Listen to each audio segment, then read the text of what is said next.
Pilkada atau pemilihan kepala daerah hari ini dilaksanakan serentak di seluruh Indonesia pada tanggal 27 November tahun 2024. Sebenarnya siapa yang bertarung? Yang sesungguhnya bertarung dalam ranah ini adalah Prabowo versus Megawati.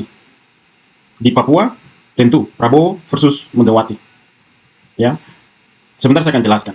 Oke, jadi pemilu atau pemilihan kepala daerah adalah kesempatan emas bagi warga Papua, penduduk Papua, baik yang asli maupun yang non, yang semuanya yang ada di sini yang sudah memiliki KTP dan memiliki hak suara untuk memilih, menentukan pilihan, memilih pemimpin yang terbaik menurut masing-masing, tetapi juga kesempatan untuk memberikan hukuman kepada pemimpin sebelumnya yang maju lagi, tetapi dari sisi kinerja belum maksimal. Ya, walaupun melihat bagus atau tidaknya seorang pemimpin itu subjektif, tergantung pandangan masing-masing, ya, tergantung kepentingan. Tapi saya perhatikan selama kampanye maupun selama proses pemilihan tahun-tahun sebelumnya, fokus masyarakat Papua kebanyakan itu bukan pada hal-hal yang penting. Mereka terpolarisasi terbagi dua, antara yang mendukung si A dan yang mendukung si B. Sementara fokus utama yang harusnya mereka berikan itu hilang. Ya, jadi antar pendukung saling bermusuhan, saling adu argumen dan segala macam, ya, saling menjelekan. Itu terjadi. Sementara fokus kita, yang menurut saya harusnya pada mengangkat isu-isu kemiskinan, ya, pelayanan yang rendah, adanya kejahatan yang ada pencurian kekayaan alam yang ada, dengan masalah kesehatan, masalah gizi buruk, masalah pendidikan, masalah ekonomi, ya, masalah keberpihakan, itu yang harusnya diangkat menjadi fokus dan mendesak setiap calon kepala daerah yang mau naik itu harus sampaikan kepada mereka bahwa kita mau ini, ya, program yang mengutamakan kepentingan orang banyak seperti pendidikan, kesehatan, ekonomi, ya. Tapi fokus kita selama ini kan tidak. Kita menjadikan pilkada itu sebagai ajang ya, seperti kita mendukung Piala Dunia dalam pertandingan sepak bola. Yang menang, yang mendukung negara tertentu akan mati-matian mendukung negara tersebut atau pilihan timnya. Sementara yang mendukung negara lain pun demikian. Ya, ibaratnya begitu. Jadi kita tidak menikmati pertandingan. Ya, kita tidak menjadi penonton sepak bola yang baik. Tetapi kita digiring oleh opini, pendapat, pandangan, ego kita. Sehingga setiap tahun itu Papua ini menduduki peringkat provinsi termiskin, ya, di seluruh tanah Papua ini kan wilayah termiskin, padahal sumber daya alamnya melimpah, kekayaan alamnya melimpah. Adanya OCUS, adanya daerah otonomi baru, ini kan banyak orang asli Papua menjadi kepala, ya. Tetapi, ya, realita di lapangan masyarakat sengsara. Ya, bagi saya ini adalah kesalahan kita juga, masyarakat memilih pemimpin yang harusnya kita menegur mereka dengan tidak memilih mereka. Nah, sehingga saya berani katakan seperti ini karena banyak sekali calon kepala daerah di tanah Papua ini kan latar belakang mereka adalah bukan orang kaya, bukan pengusaha. Mereka kebanyakan tidak punya uang, lalu mencalonkan diri. Ya, dana dari mana? Dana kampanye dan lain-lain dari mana? Ya, ada yang invest. Itu namanya investasi politik. Ya, jadi kalau saya mencalonkan diri jadi gubernur, ada beberapa pengusaha mendekati saya, kasih uang. Nanti kalau saya terpilih, ya tentu saya harus menyenangkan mereka. Itu yang terjadi. Model itu yang terjadi di tanah Papua. Ya, sementara rakyatnya saling terpolarisasi, terbagi berdasarkan pendukung, dan di dalam WhatsApp group, di dalam media yang lain itu saling serang, komentar miring. Jadi fokus kita itu pada hal-hal yang tidak penting sama sekali, ya. Tadi saya katakan, harusnya fokus kita adalah mendesak calon kepala daerah untuk harus mengutamakan pendidikan, kesehatan, ekonomi, dan juga bidang-bidang lainnya. Kita mendesak mereka, ya, bukan hanya ikut rame. Lebih parah lagi di wilayah gunung, ya. Di wilayah gunung ini menjadi perhatian serius, ya.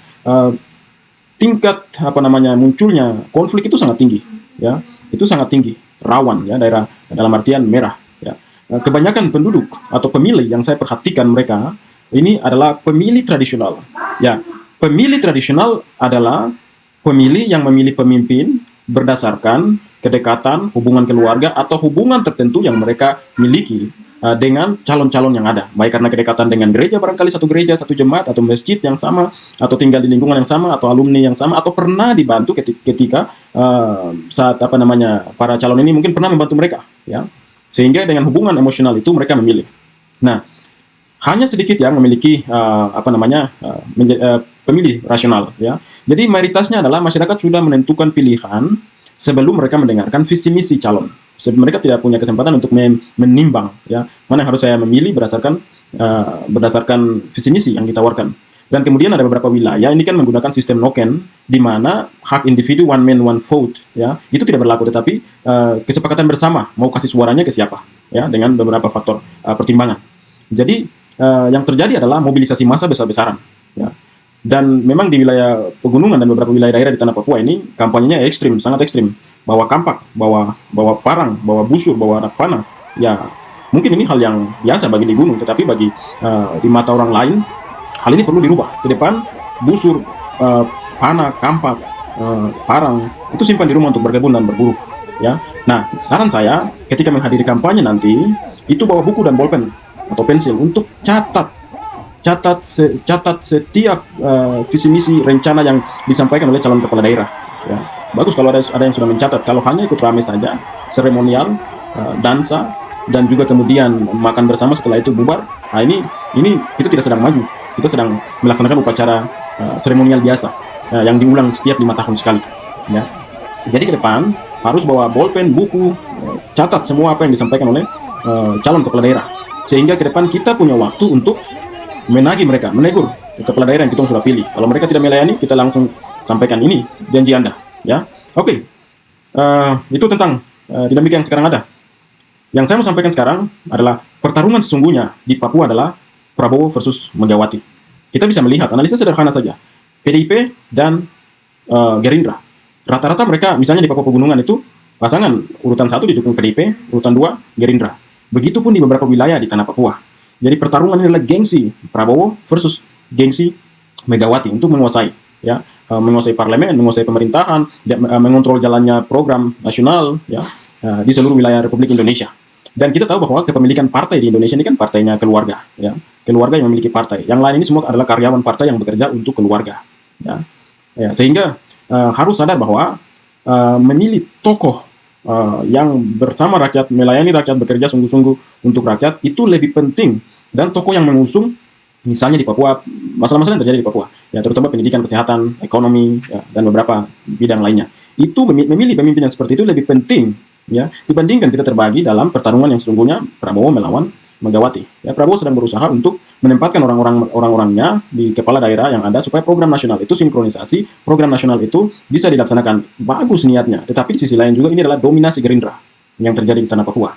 Ya, sehingga saya berharap bahwa jangan ada ego partai, ego masing-masing kelompok itu muncul, jangan. Tapi harus perhatian penuh kepada kemajuan orang asli Papua. Kita malu, otus 20 tahun sudah berlalu, namun masih banyak masalah, ya. Nah, sehingga kita mau adanya pemilihan hari ini tanggal 27 November tahun 2024 itu membawa perubahan, pemimpin yang baik, ya. Setelah pemilihan hari ini harus semua kembali berdamai, menerima hasil, kalah menang hal biasa. Dan ingat bahwa untuk membangun provinsi yang baru di Indonesia itu tidak hanya membutuhkan orang Papua, membutuhkan semua orang dengan keahlian yang ada dari segala bangsa, segala suku, segala ras yang ada, segala agama yang ada untuk sama-sama membangun. Karena dalam sejarah dunia tidak ada satu suku maju sendiri dengan pertolongannya, ya, pertolongan sukunya dengan orang-orangnya. Perlu kolaborasi, perlu kerjasama, ya. Sehingga setelah pemilihan selesai, semua berdamai, normal, kerja kembali, ya. Jadi di Papua bahwa hentikan kekerasan dan kebodohan dalam politik, ya. Mendukung secukupnya saja dengan akal sehat, ya. Saya pikir pesan ini penting bahwa kita di Papua sedang di beberapa wilayah ini tensi konfliknya sangat tinggi, dan saya berharap semoga tidak ada konflik sampai dengan jatuh korban, ya. Karena kita mau pemilihan itu dilaksanakan untuk memilih pemimpin yang terbaik supaya dia membangun orang Papua itu 5 tahun ke depan lebih maju, bukan jalan di tempat atau bukan mundur, tetapi lebih maju dalam segala hal, terutama bidang-bidang penting yang sudah saya sebutkan, ya. Jadi ya bagi kita sadar bahwa kita sedang mengamankan kursi atau kesempatan pertarungan sesungguhnya dalam Megawati melawan Prabowo. Tetapi di dalam pertarungan yang besar itu kita perlu mengambil bagian, jangan sampai kita tertinggal, ya. Jadi perlu mengambil peran untuk kita berbicara bahwa kita mau ini untuk kepentingan orang Papua. Jangan ikut arus saja, ya. Oke, saya pikir itu saja dulu untuk hari ini, bahwa kita merubah mindset orang itu memang susah. Apalagi seseorang itu sudah memiliki mindset yang jelas bahwa dia kiri ya kiri, kanan ya kanan. Nah, saya berada di posisi tengah untuk melihat bahwa keuntungan mendukung kiri seperti ini, keuntungan mendukung kanan seperti ini, tetapi ada jalan tengah yang perlu kita pikirkan bersama supaya sebagai manusia yang sama-sama hidup di bumi, ya, di planet bumi, ya, kita harus membawa solusi yang baik, ya. Saya pikir itu dulu untuk hari ini. Ya, selamat siapapun yang Anda terpilih menjadi gubernur, bupati, wali kota di seluruh tanah Papua. Selamat, dan pesan saya adalah fokus pengembangan sumber daya manusia Papua melalui pendidikan, kesehatan, ekonomi, dan juga bidang-bidang yang penting supaya perubahan dunia ini tidak menelan kita dan pemimpin tidak berkontribusi untuk membuat rakyatnya berjalan mundur, tetapi pemimpin berkontribusi untuk kemajuan rakyatnya. Dan ingat, jangan bekerja untuk mereka-mereka yang sudah berinvestasi uang dalam mendukung Anda. Tetapi Anda punya tugas adalah mengurus masyarakat, ya, mengurus masyarakat, mengurus orang asli Papua, orang Indonesia yang ada di tanah ini untuk membangun bersama. Saya pikir itu dulu, ya. I'll see you in the next video. Bye bye.